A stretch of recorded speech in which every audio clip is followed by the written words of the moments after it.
Welcome, everybody, to the Relentless podcast, where I find guests who are willing to commit to some type of 40-day health challenge. Now, it could be anything. It could be nutrition-related, exercise, cold plunge, hot sauna, or it could be giving up a vice like cigarettes or social media or naughty websites.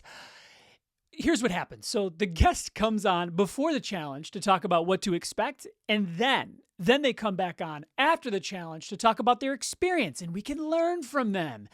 So if you're new here, throw us on in the background, hang out, and maybe, just maybe, I can earn my way into your regular podcast rotation.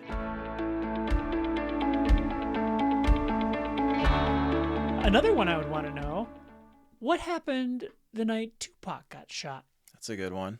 Yeah. Was Suge Knight involved? Was Puff Daddy Diddy involved? Yeah. Probably was. Little of both, maybe? Mm-hmm. Yeah. Same with Biggie. Yeah. Who shot Biggie? Yeah. Yeah. Puffy's definitely involved. Yeah. Let's just... Allegedly. Yeah. Yeah. Everything bad that's happened, blame Puff Daddy. Yeah. Yeah. That's a good way to go. Yeah. Speaking of music, I put together, remember last time we did like this or that? Yeah. Where I just threw some rapid fire questions at you and you had to respond. So I threw the gag of like Diddy and Epstein. No gag this time. Okay. Just thought we could open it up because, you know, you're a music guy. You make music. You enjoy music. And so I wanted to kind of get your take on some things. This is who you'd rather have lunch with. Okay. Which I think we did last time, right? Yeah. We said, who would you rather like sit down, have lunch with? So clear your mind. Okay. And here we go. Who would you rather have lunch with, Bob Marley or Bob Dylan? Bob Marley. Green Day or Nirvana? Nirvana. Madonna or Britney Spears? Britney Spears. Lil Pump or Mike Jones? Mike Jones. Mike Jones. Who? Mike Jones. Who? Mike Jones. Who? 281-330-8004. Hit Mike Jones up on the low because Mike Jones about to blow. Did you like him? Yeah, he's cool. Yeah. He was pretty good. Yeah, he was like kind of people clowned on him a lot at the time, but I feel like if they were to see where rap was heading and that, like, I don't know, the whole mumbly jumbly and just, I don't want to say talentless because, of course there was a market for it, but right. I feel like he got pigeonholed, but he was far superior to any of the, like, call out Little Pump, Little Yachty, these guys. Yeah. But you've been hard at work lately, making beats. Yeah. Yeah? Yeah. How many did you make? I made 40 in 40 days, yeah. 40 beats? Yeah. In 40 days. I mean, they're not, like, completed, started, got the ideas going and everything, but yeah. Just got, like, a rough idea on each one, yeah. Nice. I think a cool thing is, you have the flash drive to the camera. Hello, camera, what's up? They're all on there, and I'm going to load them in, and then I will pause the segment here and play some.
said you also you played around with the intro a little bit. Yeah. So you sent me like your intro clip, and I took that and I didn't make new beats. I just went through and found like a couple I thought it would fit with that I already made from the 40-day challenge, and one of them I put in there kind of sounds like an intro, like yeah. Cool.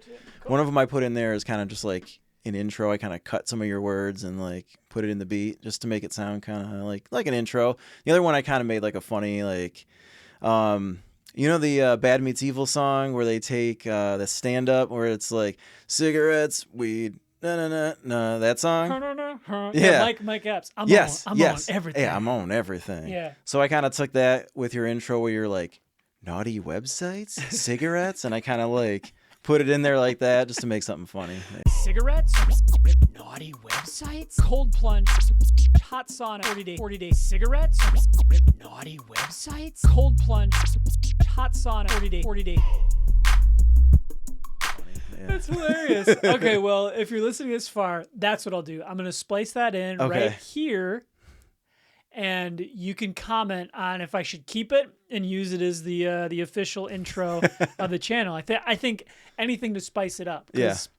Sometimes I can lack in creativity when it comes to stuff like that.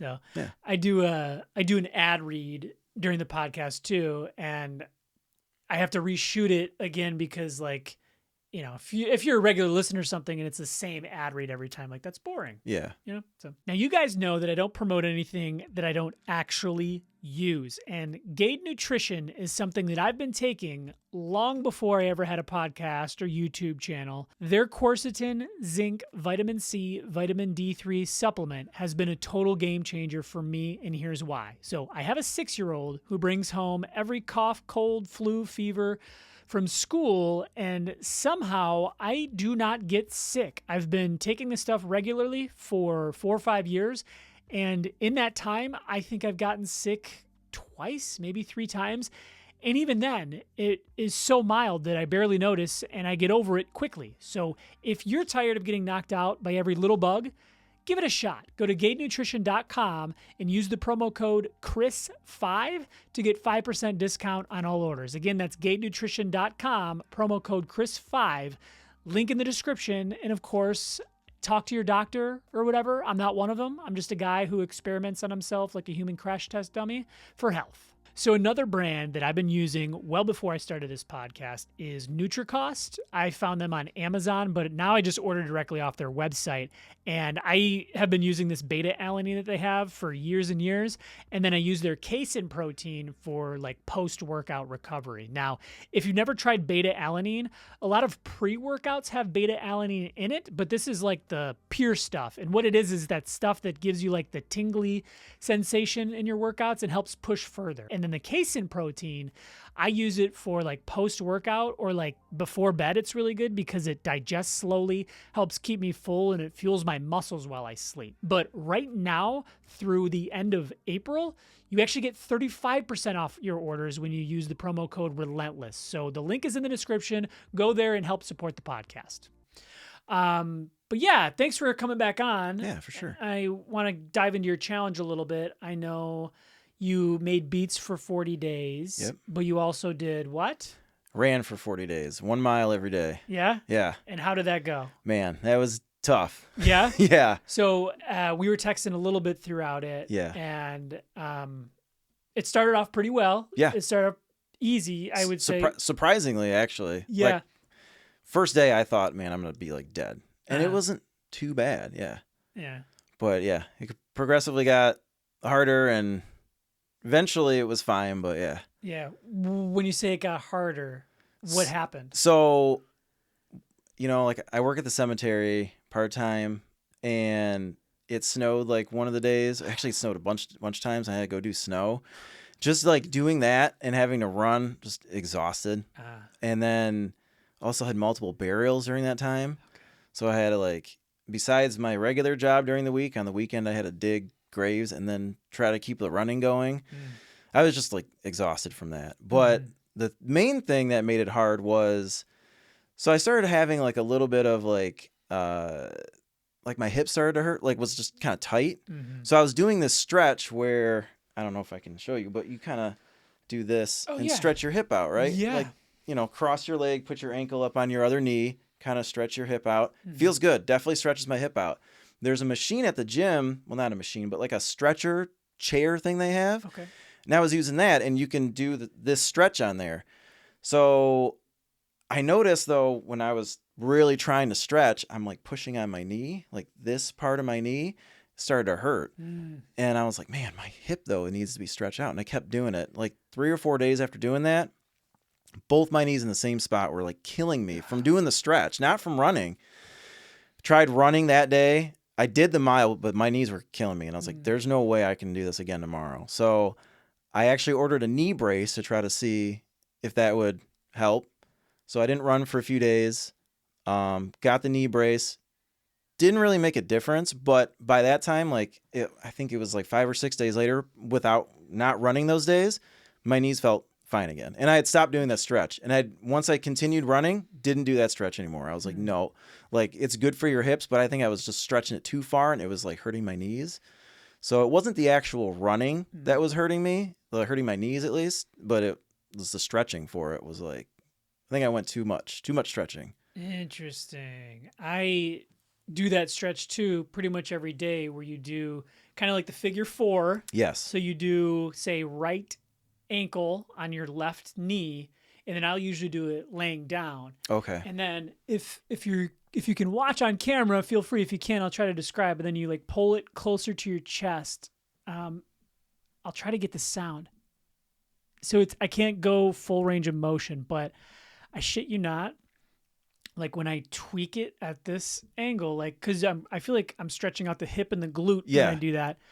I hear like a crunching sound in my knee, both knees. Oh man. Yeah. It feels like the cartilage is like bunching up. It's the grossest sound. And I'm like, well, it's not causing any pain. Right. The sound though is very unsettling. So I don't know what that is. Yeah. In fact, my wife is a personal trainer, and she'll like hear it from across the room. She's like, "Are you okay?" Oh, I'm like, "I think I'm good. It doesn't hurt. It's just like, yeah, I feel like as you get older, the joints especially get, I don't know, more tender. Yeah. Or just I don't know. But so there was a couple days you took off due to the pain. Yeah. With the running. Was it mostly treadmill? Yes. Okay. Yeah, it was all treadmill. Yep. All treadmill. Did you notice any change in your time? Like, did you try to time it? You did. Oh yeah, yeah. Did you get faster? Yeah. Can I bring it up? Yeah. Yeah. Pull it up. So I know my first day was obviously my worst. Oh, bars. Now we sip champagne when we're thirsty. So I also wrote down like the speed I was running, and I don't know. I tried using the same treadmill almost every time, but there's tons of people there sometimes when I went, because I noticed some of the treadmills, even though they're the same brand, they didn't feel, some of them felt kind of different. I'm like, man, I have it on the same speed, but it doesn't, I mean, it could have just been I didn't feel great that day running, but I was like, man, some of these maybe more worn out than the other treadmill. Felt kind of weird. So I wanted to write down the speed I was putting it at, just so I knew, like, this is the speed I'm going. This is, you know what I mean? Day 1, I put it at speed 8. I don't know if that's like 8 miles per hour. If that's, I don't know if it depends on the machine or what. Yeah, I'm gonna bust out my phone. Yeah. I'm gonna look it up while you're talking. Yeah, it was level 8. I don't know what that means. No incline. Didn't do that. But my first mile time was 10 minutes and 31 seconds. Okay. Not that great. Not, I thought actually that was gonna be worse. Okay. But at some point I got it down to under 9 minutes. I cut a minute and a half off almost. I got it down to 8:55 one time. 8 minutes, 55 seconds. Oh. So. That's good. Yeah. Yeah. That was a lot better than 10 minutes, 31 seconds. And then I also did, so I did the speed on 8 for 1 minute. Did you find what it means? Yeah. So it is 8 miles per hour. Okay. It says that's a solid running pace wait, that contradicts itself. It says 8 miles per hour. That's a solid running pace, about a 7 minute and 30-second minute mile. Okay. I didn't do it the entire time. Okay. So the first time I did it, I put it on 8. I was just trying to see how fast I could go for how long. So I put it on 8 for 1 minute. how long I lasted. Okay. And then the entire mile took me 10 minutes, 31 seconds. I turned it down after. I was like, there's no way I can keep this up. Yeah. But the best one I did a little bit higher speed, 8.1, for 3 minutes straight. Okay. So that was a lot better than 1 minute of 8. Oh, yeah. You know? Okay. I see what you're saying. Yeah. So I wanted to like see if I could increase my speed, how long I could do it for, kind of thing too. Yeah. So yeah. Super cool. Do you think it's something you're going to keep implementing when you go to the gym? Yeah. Oh, I definitely, cool. yeah. It encouraged me before my knees hurt, like the first 2 weeks, I was like, man, I'm surprised at how like well I'm doing. Mm-hmm. I also thought my body was going to hurt way more. And I was like, this is fine. What was a little harder was like the days I missed when I had to do 2 miles. The first time I did, 1.25 miles every day for 4 days until I made up that extra mile. Oh, so you did make up the extra. Yeah. And then, like I said, when I missed a bunch of those days, I did 2 miles. And honestly, I was like, I could probably run 2 miles a day. Like once I did it like 3 or 4 days in a row, I was like, this isn't that bad. And the first mile was like, this is super easy now because I have to do 2. Like it made it a lot easier. I was like, I could probably do more than I thought I could. Yeah. You know, before I started. Yeah. I've noticed that a lot of times in running where I'll have to go between a half and 3/4 before I feel like I'm actually getting into like the first, I don't know, 5 to 10 minutes for me running. Like it can feel like a real grind. Like time seems to go super slow and it seems like nothing. But then a lot of times in running, I don't really run much anymore at all. But when I was an avid runner, I'd have to push past a certain point to where I feel like, oh, now like I could go all day. Like time just kind of melts away and I feel like that. But yeah, I wonder if that's what was happening at all with when you bumped it up to 2. Just kind of reach a flow state. Yeah. So to speak. Yeah. I definitely felt it too afterward. Just the way my body felt. I was like, whoa, man. Like, felt good. Felt really good. Yeah. Yeah. Did you ever, how often do you do like a leg day? You like, so one of the first days I had a leg day, like just in my rotation, just going through the different muscle groups when I work out. That was tough too. Yeah. There was definitely days where I was like, I'm not lifting this day. I'm just going to go run. Because I was like, there's no way. Like my body is like tired. Not that I was like hurting or sore really, just tired. Yeah. Yeah. I found whenever I have a leg day, like I always try to get like at least a 2 mile walk in. There's like a route here, and then at work there's a certain kind of route around my building. It's a little bit more challenging after a leg day. Yeah. it's just stiff, and you know the quads and the hammies and the glutes. They've already been worked to the point of failure. So it's like now I'm kind of like almost like loosening them back up or stretching them back out, but they don't want to cooperate. Yep. Yeah. Yeah, they feel heavy. Yeah, exactly. Exactly. Feels like just a regular walk feels like I'm on a fucking Stairmaster. It's so tough. Couple of fun facts about running though. I had this trivia question jotted down. I do have a tip that I figured out while running. What's that? So if you have a hard time breathing while you're running, not that I was having a hard time breathing, but like the first couple times I'm like huffing and puffing as I wasn't used to it. Yeah. And I was like, let me try get a breathe right, put it on my nose to help me breathe through my nose more and just breathe. Just because I felt like I was draining just from running the first couple times, like sinuses, just everything was just loosening up from running. I don't know, but breathe right's amazing. Really? For running? Amazing. Like made such a difference of how well I could breathe and just like air intake. It was awesome. I would recommend it. If you're running, little breathe right on there. I mean, it might look kind of crazy, but I was like, I don't care. This helped me so much. Like just being able to breathe properly while I'm running, breathing through my nose instead of, you know? Yeah, totally. Those are they're made for snoring, right? Yeah. Okay. I think they're just made to open up air passage kind of thing, like for when you're sick or snoring. Yeah. Yeah. Sick. That's a good one too. I remember my stepdad used to wear one because he was the worst snorer on planet Earth. You could hear him from like downstairs, but yeah, he would wear them. Sometimes it'd help. Yeah. Interesting. Yeah. I can feel like even if you just like, you can kind of just, pinch it and you could get more. Yeah. Listener will love that. Just Googled this fact. Can you take a stab at the longest distance ever ran by a human being in one go of it? Without stopping, or Yeah, without stopping or sleeping. well, I know there's a runner that would run and not sleep and start to like hallucinate. I don't know. That sounds awesome. I know there's like a story about this person that ran. I don't know. It's got to be like days or something. Yeah. So 100 miles, something like. What I could find, 350 miles. A fellow by the name of Dean Karnazes, Karnazes. He ran for 80 hours and 44 minutes without sleep or stopping. Wow. Another thing this fella did, just casually, he ran 50 marathons in 50 days in 50 states. Wow. Yeah. I've never ran one marathon one time in one state. Just no thanks. That's crazy. Yeah. I like the whole like ultra marathon scene is just a different level of just barbaric. It just what people can do in terms of like distance running just blows my mind. Yeah. Yeah. I read this book one time. It's called, actually I jotted it down. Forgive me. It's called Born to Run. It is about a guy who got really curious about just the ultra marathon scene. And particularly the footwear that we use.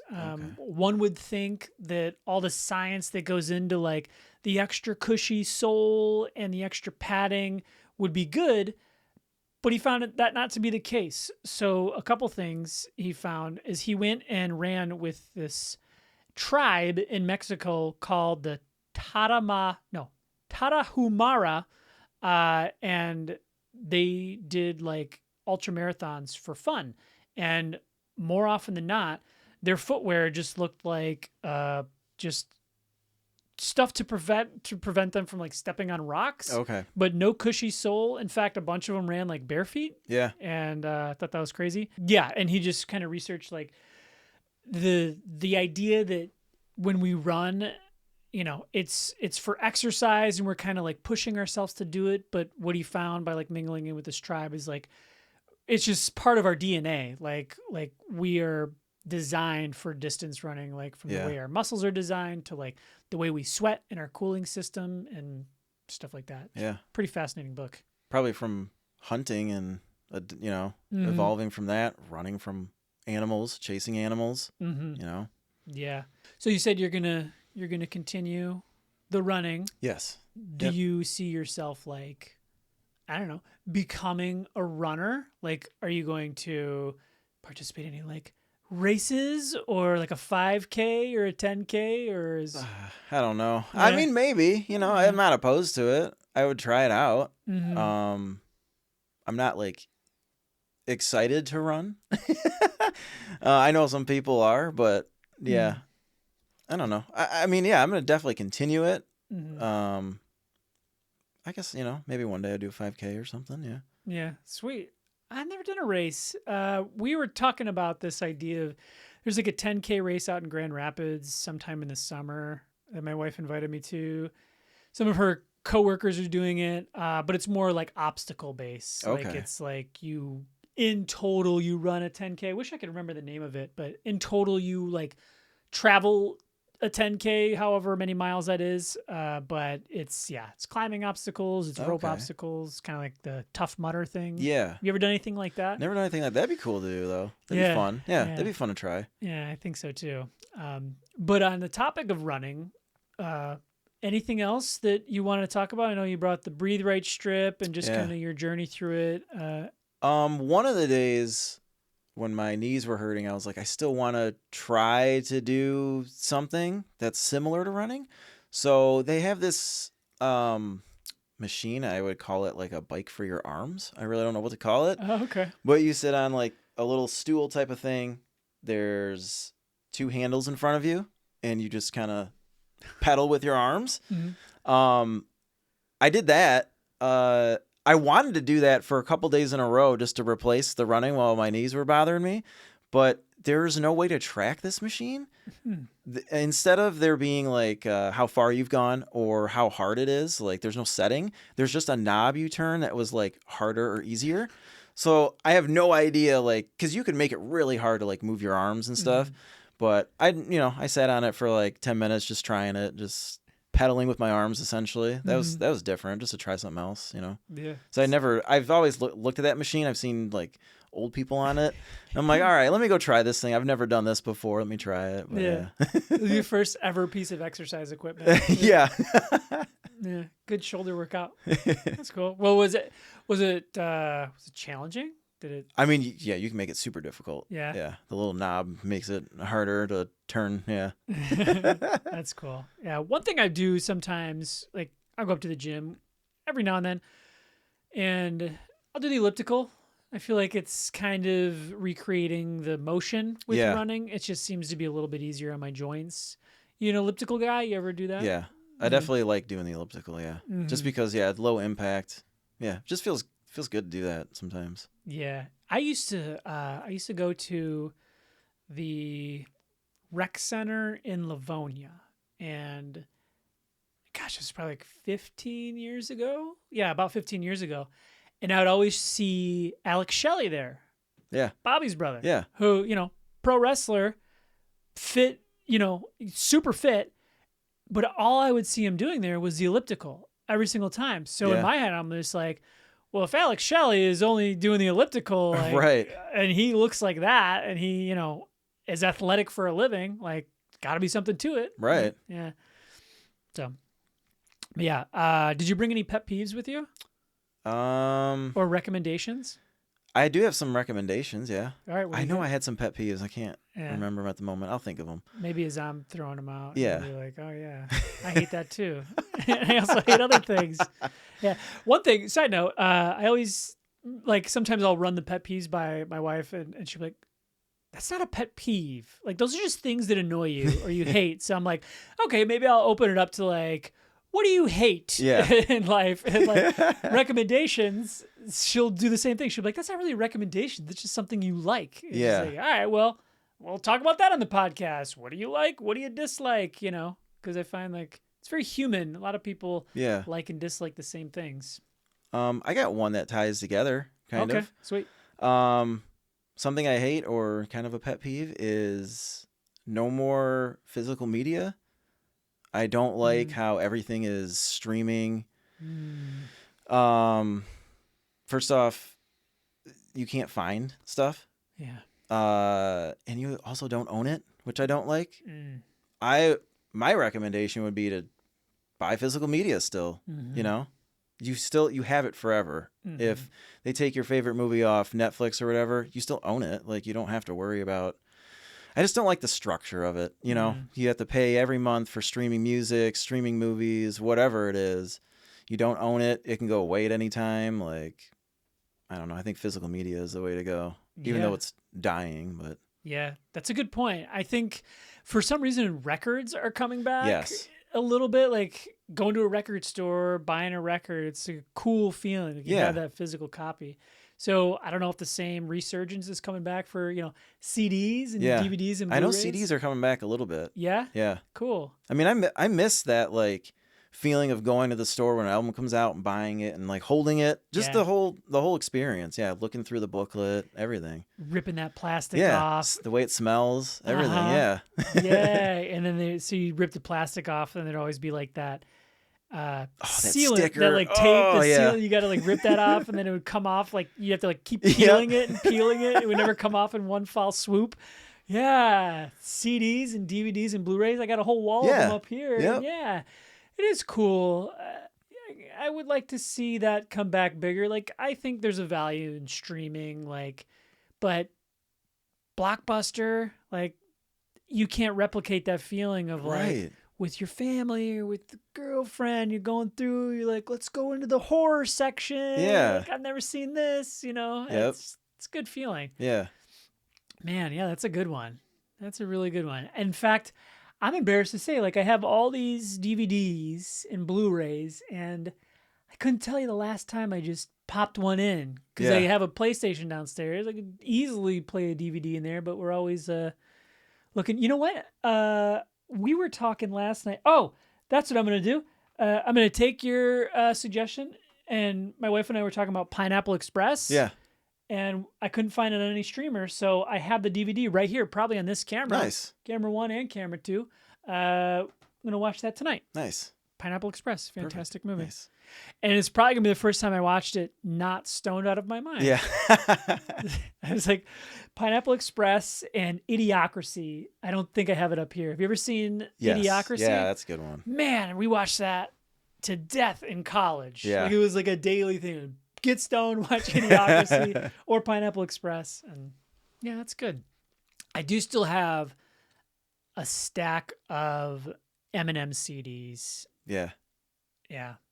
Because like even through the whole like pirating music, Napster days, LimeWire days, people would just download it and make their own CD. And I used to do that a little bit too.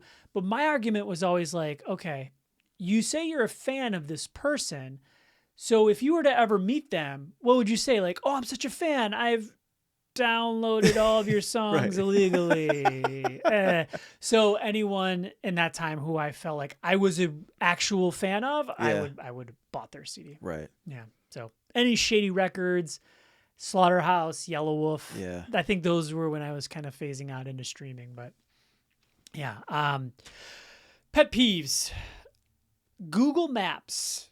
Do you use this? Yes. You use Google Maps. Yes. Okay. I got 2 gripes with Google Maps. All right. First gripe is the goddamn pop-up notifications. You're driving along on the freeway. What's the big thing?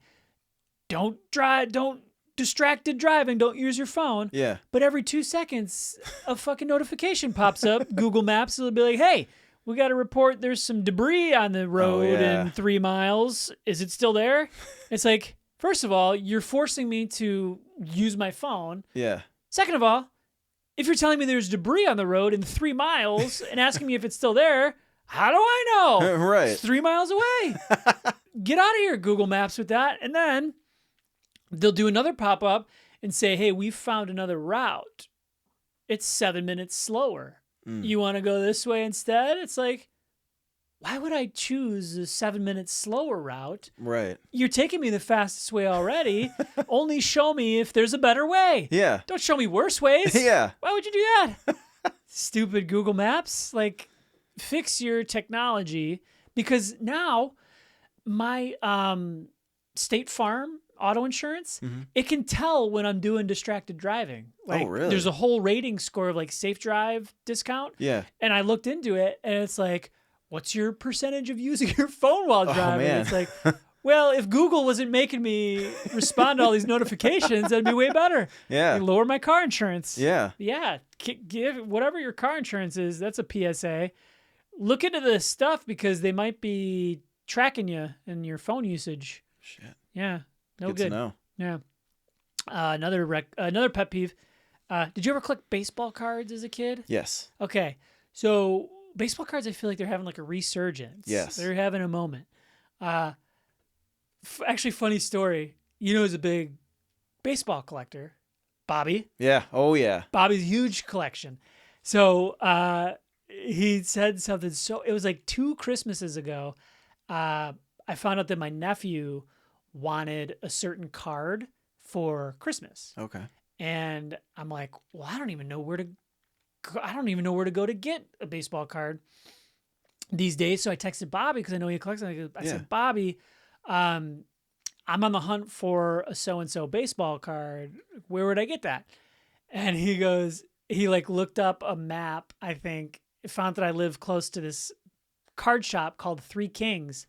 And he goes, go to Three Kings, find Dale, tell Dale Bobby sent you. He'll know what to do. Awesome. Yeah. And I was just like, dude, that was so cool. That was so awesome that he like had the hookup on that. And I went, sure enough, I don't remember if his name was actually Dale, but he knew his name. Yeah. And he said, tell him Bobby sent you. And I found the guy. I'm like, Oh, that's Bobby sent awesome. me? He goes, oh yeah. He said the best things about it. I'm like, that's so That's cool. awesome. But anyways, on the topic of baseball cards, you sometimes see the photo, particularly of like a pitcher on a mound, and so often it like snaps the pitcher when the pitcher's arm is like in the middle of like throwing a slider, and it looks like the most disgusting angle. It's all like, twisted. Yeah, like I'm trying to twist it right now and I can't even go that angle. But like, have you ever seen like a sidearm pitcher or like a pitcher throwing, like a slider or a curveball? Their like elbow will be like above their hand, and it looks like the most disgusting double jointed shit. I always thought that was so gross. I'm like, it's not like you don't have a say in the photo you use. Like, you got a Nolan Ryan rookie card. Just do the like one where he's posing with the bat, and just like smiling at the camera. Like, why are you showing me like just this gross angle? I don't know. There's something that bugs me. I don't know why. And to be honest, I haven't looked at a baseball card in probably 20 years. Yeah. But for whatever reason, bugs me. Yeah. No, I have no idea. No, I get what you mean. You know what I mean? Yeah. All right. One thing about baseball cards, it's kind of like a pet peeve, is that how everything now is like, I feel like an old man yelling at clouds right now. Oh, we are. Everything is like a collector wants it. A common person can't just go buy a baseball card because someone has bought 50 packs to try to get whatever. You know what I'm saying? Like, it's just all becoming like, oh, I'm going to do this for streaming, for my videos or whatever. Open 1 million boxes. No one else has them. You buy out the whole store. No one else can get anything. That type of stuff. Yeah. The unboxing videos. Yes. Yeah. But it's not so much that, it's not their fault that they're doing it for their video or whatever. I don't mean it like that. I just mean the people that go out and buy all of it, and there's nothing for like a regular person or like a kid that just wants some cheap card or a pack of cards, can't even get it because a collector, like some random dude, bought 50 of them. You know what I'm saying? That kind of stuff. Yeah. That's annoying. Yeah, and I felt like when I was a kid, like I don't really buy baseball cards anymore, but when I was a kid, like there's so much joy in just like the surprise in it. Like, what's going to be in here? And then a lot of times it's just garbage, or maybe you get like, oh, sweet, Barry Bonds rookie. You look it up in the Beckett. You ever have a Beckett? Like that little book they would tell you. Yep. Yeah. Do they still have those? That's a good thing to look up. Do they still have Becketts that tell you? You could probably just look online at the value of the card. That's true. But in a magazine. Do they still have yellow pages where you find everyone's phone numbers in it? Oh, God. Hip hop. You make hip hop music. Yes. Well, you make several types of music. Yeah. Oh, and thank you for bringing these stickers. Oh yeah. Yeah. So these were from an album you just released. Just the one. Just that one. Yeah. Yeah. Yep. So Synth Aliens, I get confused. Is this different than Teal Nostalgia? Yeah. Because Teal Nostalgia. Yeah, it's all different. Okay. Teal Nostalgia is my just solo by myself doing nostalgic vaporwave stuff. Okay. Synth Aliens is a group I have with Mangino. Okay. We used to be the Melodics, making hip hop stuff. Now we make like synthwave stuff, which is like supposed to sound like 80s type of like action movie type of soundtrack sounds. Yeah. Yeah. I haven't been as hungry to find new music as I used to be. I feel like everything I could get my hands on, I would just gobble it up. And maybe it's partly because when I go to like listen to something, it used to be all music. Now, like with podcasts and stuff, like I'll consume a lot of that or audiobooks or whatever. But I did want to get your take on a couple of things. I think I sent you some talking points earlier. Mount Rushmore in terms of hip hop. Yeah. Curious, if you had to build a Mount Rushmore or give me your top 4 rappers, East Coast, and then another top 4 rappers, West Coast, who would you pick? Like, who are some of your favorites? Not just like personal favorites. You know, I'm saying like your personal favorites, not just like, objectively who, a hip hop magazine would rank the best, but like your personal favorites. Okay. Let's start with West Coast. West Coast. Yeah. Who's your favorite West Coast rappers? Man. The Game. Exhibit might be 2 or 1 maybe. I'm not sure. Yeah. Exhibit's definitely up there. One of my faves. Just all the stuff he did with Dr. Dre. Man, Restless, one of my favorite albums. That album he has. The Game, Exhibit. Man, I don't know if I could put Snoop in my top 5. I like him. He's got hits, classic songs. But man, there's some songs where I'm just like, he sounds so offbeat sometimes. It almost just sounds like he's just talking and not even has a flow. So, man, I don't know. Kendrick, obviously. Okay. All right, so we got Game, Kendrick, Exhibit. Yeah. You got one more spot. Oh, man. I mean, I like the Bay guys. I like Too Short and E40. I wouldn't put them in my top 4, but they're all right. I know they got some bangers. Man, Ice Cube. Man.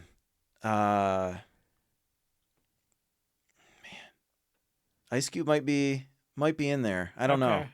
What about you? I know there's other guys I'm not thinking of right now. That's a very solid 4. Does Nate Dogg count as a? I think you could put Nate Dogg in there. I would put Nate Dogg in there for sure. Nate Dogg, Game, Exhibit.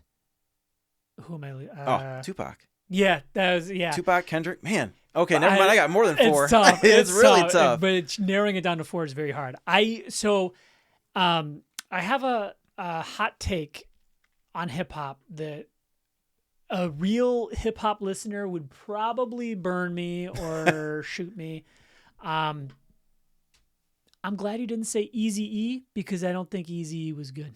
Yeah. I don't think Eazy-E was a good rapper. Well, I mean, he really wasn't a rapper. He just did it because he had a record label and he was, Yeah, that's true. But man, I know like he's, part of one of the most iconic groups ever and people love him and he had real motherfucking G's. But man, I just thought his like flow was so clunky and so nursery rhyme, and I didn't come here to hate on Eazy-E, but I just was never a fan. But my 4 from the West Coast, I think you brought. I have to go. Tupac, Kendrick, Game are just absolute shoo-ins. I'd probably have to go Dre, even though he didn't write most of the stuff, just his impact on hip hop and just like how so many big stars came from the Dr. Dre tree. Right. That'd probably be my 4. Dre, Pac, Kendrick, Game. Okay. I would put Dre in my top 4 producers. Oh, yeah. Yeah. I mean, as an artist, for sure. I mean, his albums are awesome, but yeah. Yeah, he'd probably be number 1 producer for me. Yeah, me too. I could think anyone. Yeah. Better. I mean, Timberland would be up there for me. Timberland too. Yeah. Yeah. Okay, so we visited the West Coast. Let's mosey on over to the East Coast. So New York guys. Okay. For the most part, I mean, there's Jersey too. Anyone standing out for you as far as New York goes? Yeah, Jay-Z and Nas for sure. Now, here's a hot take. Probably gonna get blasted for this. Okay. Biggie is not even in my top 10. I don't love him either. Man. And here's my thing. He's got bangers. He's got a classic album. But he's only really got 1-2 albums. That's it. So think about it this way. If 50 Cent gets killed after his second album, is he considered like the greatest rapper ever? Because he drops 2 like classic albums and then just nothing else.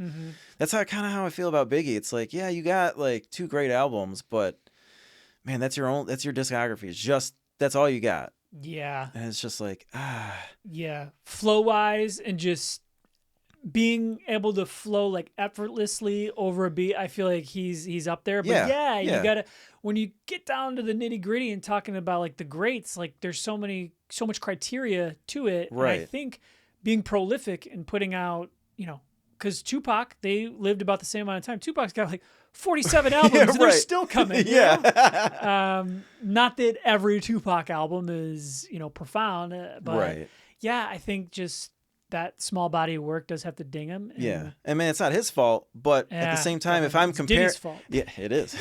If I'm comparing him to other greats and they have like 15 albums, like Nas and Jay-Z have like almost 20 albums, and Biggie's got 2, it's kind of hard to like, I get hundreds of songs to pick from these other guys. You know what I'm saying? So it's kind of, Yeah, it's so funny because we're talking about this. I just had a podcast with Neil, who's like probably the biggest music fan I've ever met. He just all genres. Just he's always got his ear to the scene. Just whatever.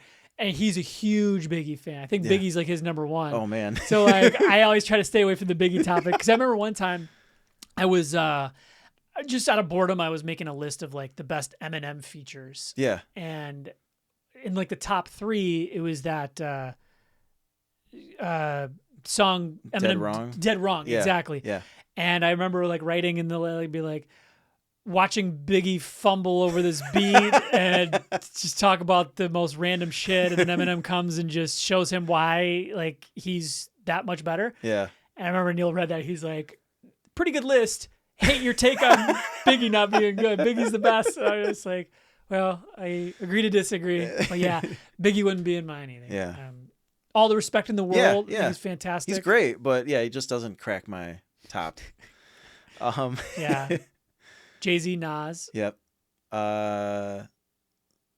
Probably a hot take. Surprisingly fabulous. Yeah. Man, he's got some good albums. He does. And mixtapes. Yeah. Oh man, his mixtapes were crazy back in the day. Yeah. Yeah. You know, he brought up being able to flow effortlessly. Yeah. Fab's up there with just never see him fumble or stumble. His clever punchlines. Yeah. Mm-hmm. If I could do, even though he's from Jersey, if I could do Redman, Method Man as a group. Ooh. You got to pick one. I got to pick one? Yeah. Oh, man. Probably Redman. Yeah. Yeah. I think so too. Did you hear, not to bring up Neil again. Well, yeah, to bring up Neil again. He's my boy. He told me about Redman's new album. You got Muddy Waters 2. Yes. Did you listen to that? Yes. It has like 20-something songs. It's got a bunch of songs. Yeah, it's good. Ton of songs. Yeah. There's one song on there called Jersey. And I literally, it was the last song I was listening to. Oh, nice. On Apple Music.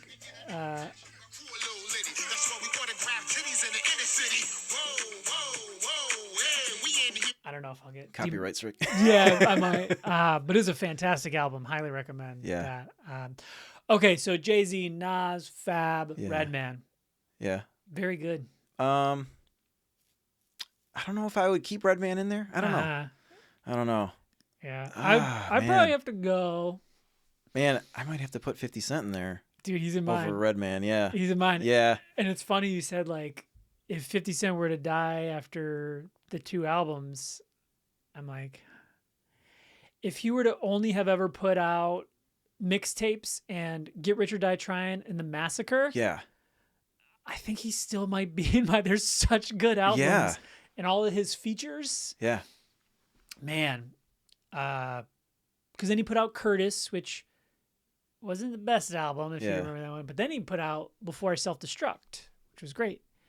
And he still got G-Unit stuff, too. Right? Yeah. Beg for Mercy? Yeah. Good album, too. Yeah. Great album. Yeah. Yeah, I'd have to. Oh, then it's like, do you put Lloyd Banks in there? Because Lloyd Banks is awesome. Yeah. Lyrically, put him up against anyone. Yeah. Man, you know one name I can't not include, but it's hard. Jadakiss. Jadakiss, awesome. I love Jadakiss. Yeah. So it's like, all right, for me, Nas has to be in there. Yes. No questions asked. Nas has to. And then it's like, personal favorite, 50 and Redman. Yeah. And I might have to put Joe Budden in mine. Yeah. Jersey guy. Yeah. Whew. Another hot take. Oh, man. I don't know how much of it a hot take it is because it was a very good group. Slaughterhouse. Mm-hmm. I will go on record and say the weakest member of Slaughterhouse, Crooked Eye. Yeah. Ah, man, I can't agree with it. Who is Joel Ortiz? Yeah. Yeah. Man, only reason is because if we're comparing West Coast, East Coast, I like the West Coast guy. I like the here's the thing. I like the lyrics and stuff of the East Coast, but man, I love the sound of West Coast. The beats just so Crooked Eye. I love like his that type of style. Yeah. But yeah, it's definitely Royce and Button are the best. The two main guys in Slaughterhouse, and then it's the other two kind of thing. Yeah. It is a shame. Were you keeping up with how that all kind of went down? Yeah, they like fell out and yeah. Crooked Eye wanted to get the group back together, and 3 of them were on board. Budden said he was retired, and then Royce was like, we're not doing music, the three of us. Slaughterhouse is 4. Yeah. And then Crooked Eye and Joel Ortiz like kind of took offense to that, and they Yep. went on the whole thing. And just, man, I thought if there was one group to like withstand all of the pressure and Right. kind of petty nonsense, it would have been that group. And Yep. they kind of succumbed to it. I Yeah. think. Because they all kind of went through it beforehand and then made the group. Like, Right. they all had this crazy like journey and struggle. It's like, okay, now all these guys like teamed up kind of thing. Like, that's pretty cool. But yeah. Yeah. How like, I mean, it makes you think like, okay, how does like a group like Wu-Tang manage to do it, or like Tribe Called Quest? Like, it seems like ego is like the death of you when you get to that level of success, but kind of a bummer. Yeah. Yeah. Speaking of Wu-Tang, Killa Priest, I don't know if you know who he is, but he's like an affiliate of Wu-Tang. He's got a couple songs you might know from like the 90s, but I would put him, he's from New York. He would be up there for me too. Okay. Yeah. You'll have to send me some. Is he got solo stuff? Yeah, his solo Okay. stuff, yeah. You have to send me some of that. Yeah. I feel like I've heard the name, Yeah. maybe, but I'm not hip on Killer Priest. Right. Yeah. Yeah, then you had the whole like ranking Wu-Tang members. Oh man. And that's hard. Yeah. For me, Method Man's number 1, but Yes. any list I've seen ranks him kind of in the middle. They put like Ghostface and RZA and Raekwon above him. Yeah. And I'm a fan of all those guys. I guess I just know Method Man more. Yeah. He kind of cracked the mainstream more than the rest, but yeah. I got a recommendation. Okay. Well, it's not really a recommendation, but it's like just an invention, I think. I have 2 inventions. Okay. I have 2 inventions. I think they should implement these. Number 1, washer dryer. Mm-hmm. I think we stack those bitches and make them programmable, so when the laundry cycle's done in the washer, poof, drops right falls into in the the dryer. dryer, and you just program it to like dry right after you wash. That's awesome. Yeah. Yeah. I came up with that idea so long ago, and I don't know how to do things. So like, you know, Copyright that. yeah, if Trademark. there's anybody ambitious enough out there to make it happen, steal the idea and, you know, give me a little kickback if you're nice enough. Second idea, I think there should be a second car horn. You beep at people when they're being an asshole to tell them, hey, quit being an asshole. But also, I feel like there's times where there's like a pleasant beep. Oh yeah. Not even a pleasant beep, like just a reminder beep. Like thank you. Yeah. Yeah. Well, maybe a third car horn. Okay. Because my thought for the second car horn is like, okay, so say you're at a red light and, you know, ultimately the light turns green. Person ahead of you doesn't go right away. I don't think you need to lay on the horn and be like, you asshole. Yeah. I think maybe they're just looking down at their phone. They're harmless. Just like a reminder beep. There should be like a slightly more pleasant sounding beep, Yeah. just as like a courtesy. Be like, hey, ain't mad at you. But Yeah. let's hurry it up here, Pablo. I like that. Yeah, second car horn. Yeah. Second car horn. And then a third just to say hello to Yeah. somebody. Like, Hey. hey, Hey, thanks for letting me in this lane. Yeah. Like a little Yeah. thank you horn. Yeah. I like the thank you horn. Yeah. Let's you know, because what are you gonna do? Honk as a thank you? Right. Usually you like try to wave or nod, but maybe it's just like a little beep. Yeah. Oh, thanks. Yeah. Thanks for letting me in. I got another one. All right. There should be, while we're talking cars, I think just in general, mostly driving, but I think there should be a universal sign for my bad. Like, because I feel like you accidentally cut someone off, just as an example. There should be a hand sign. I think like patting yourself on the head is like, should become the universal sign of like, my fault, didn't see you there. Yeah. But like a way to take ownership of your own mistake. I like that. Yeah. Yeah. I like it. Thanks. Yeah. Who knows? Maybe one of these will catch on one day. We went over a lot. Yeah. This hour flew by. Flew by. Look at that. Was there anything else that you were hoping to talk about that we didn't get to? Well, I have one more recommendation, but I did think while we were talking about top 5 or 4 or whatever. Yeah. What if we do a Midwest? Oh, okay. Oh, hell yeah. I love it. I love it. Do you want to do the honors? Sure. Go first? All right, we're going M, Yes. Royce, Yes. Twista. Oh, shit. Okay. I love Twista, man. He's so up good. there for me. He's so good. Now it gets difficult. I know. So now we got like Cuddy. We got, oh man, Bone Thugs. I might have to go Crazy Bone. Oh man.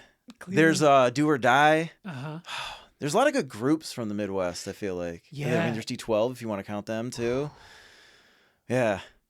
So I think if we're going solo rappers, M, Royce, man, Big Sean would be up there. But M, Royce, Twista, Crazy Bone is probably what I would. Fuck. I wouldn't even have thought of Crazy Bone, but 100%. Yeah. I'm Royce, Crazy Bone.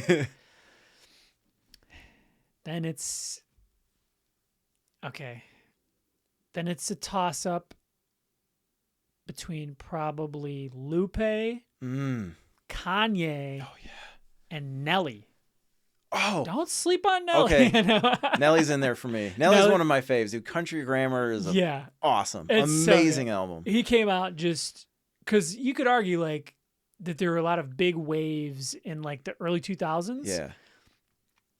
Eminem came, but he had Dr. Dre's help. Yep. Everyone had a little help. Nelly just did it kind of on his own. Yeah. Like he made this giant tidal wave Then by himself. St. Lunatics had a group too. Another Yeah. group from the Midwest. Yeah. I know. So yeah, he would be an honorable mention. But I gotta go M, Royce, Crazy Bone, Kanye. Yeah. Yeah. Kanye is another one where, kind of like Dre, I'd put him in the producer. He'd be up there in my producer. Yeah. Yeah. But yeah, man, College Dropout. Yeah. Awesome. So good. Classic. He had like a 3-album run for me. It was like College Dropout, Late Registration, Graduation, Oh, yeah. and then 808s. 808s and Heartbreak, good too. Might At be- first, when it first came out, I was like, man, I'm not going to like this. Right. And then I listened, I was like, this is dope. Yeah. Like, It's fucking, man. Okay. While we're doing I love these. I love ranking stuff. Like this is Yeah. what this channel used to be all about. Let's go Mount Rushmore. You talked about groups. Okay. Mount Rushmore Of groups. Hip hop groups. So many. So many. So many groups. So many groups. Bone Thugs. Outkast. Man. Now it gets difficult. Mm-hmm. Redman, Meth Man. Can we count them as a... I think you could. There's a lot of duos. Yeah, a lot of duos, actually. There's like Bad Meets Evil. Yeah. Let's technically watch The Throne. Oh, man. The Throne. Yeah, Let's go groups of 3 or more. 3 or more. Okay. Mhm. So we got Bone Thugs. You know who else was a great duo? Run the Jewels. Did you ever yes. listen to They're Yeah. fantastic. Killer Mike. Yeah. Yeah, Killer Yeah. Mike and LP. So Yeah. good. So yeah, Mount Rushmore of groups, 3 or greater. 3 or greater in a group. Mm. Okay. So Bone Thugs, Bone Thugs. they would totally be in mine as well. Yeah. I can't do Outkast. Can't do Outkast, can't do UGK. Yeah, I can't do UGK either. Mm-mm. I I think I have mine, but they're so personal bias. let me like- hear them before so I can get some ideas here. All right. So I'm just going the groups I've listened to the most, my personal favorites. Yeah. I would not argue, except for Bone Thugs and Harmony. I wouldn't argue any of these on like an objective list, but it'd be Bone, D12, G Unit, and Slaughterhouse. Yeah. All Eminem affiliated, because that's what I listen to most. I don't know, Slaughterhouse, 4 MCs, just Yeah. so talented. But I think in an objective list, you'd probably see like Wu-Tang, A Tribe Called Quest, Right. NWA. Yeah. Yeah. For me, I put Slaughterhouse in there too. Yeah. Definitely. Slaughterhouse. Still holding out hope that Budden's going to come out Hopefully of retirement. yeah.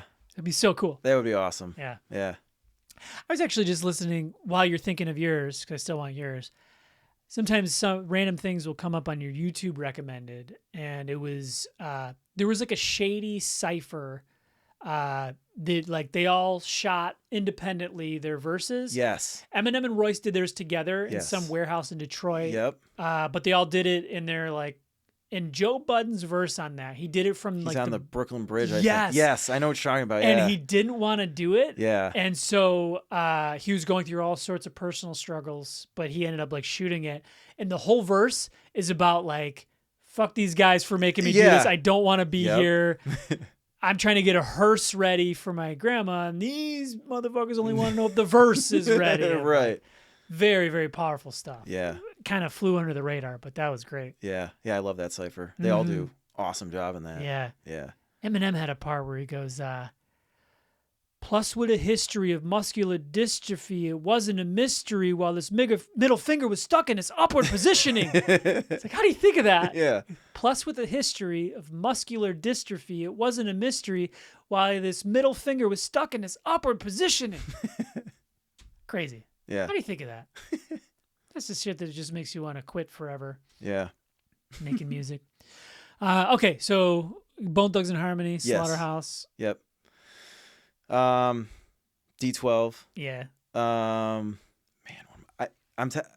Lunatics were awesome. I loved Nelly and the Saint Lunatics back in the day. Like, oh man. Yeah. I don't know if I can put them in like the top groups. Yeah. I think I can only name 2 or 3 of them. There's like Murphy Lee. Yep. And Ali. Yep. Yeah. And City Spud. He's Okay. he's a guy in Ride With Me. Oh, okay. Like the other guy that raps in that song. That's yeah. a good song. Almost actually tried getting Murphy Lee on the View from the Top album back in Really? the day. Yeah. I talked to his manager. I was like, oh man, should I do this or not? Yeah. Like, yeah. How do you do it? You just find their contact information and reach out? Yeah, basically. Cool. Yeah, that's basically how I did it. I told them what I was working on, who I had already worked with. Some of them I think I sent like some of the songs, like this is like what I'm working with type of thing, you know? Yeah. Cool. And it seems like in that situation, once you get one, Yes. it's just such a good. Yes. Getting Royce helps so much. I'm like, I already have this guy on here. People are like, oh, really? Okay. Like, yeah. That's cool. Yeah. I should try that because I always try to branch out with like who I get in this podcast. Yeah. I've reached out to one comedian who I'm a big fan of that's doing a comedy show over in Royal Oak. I haven't heard anything back, but like, I feel like if I just keep kind of plugging away, you know. For sure. You know. Yeah. Just keep reaching out. Yeah. Yeah. Cool. Take the chance. Yeah. Yeah. Wait, you didn't finish yours. So we got I'm all spacey today.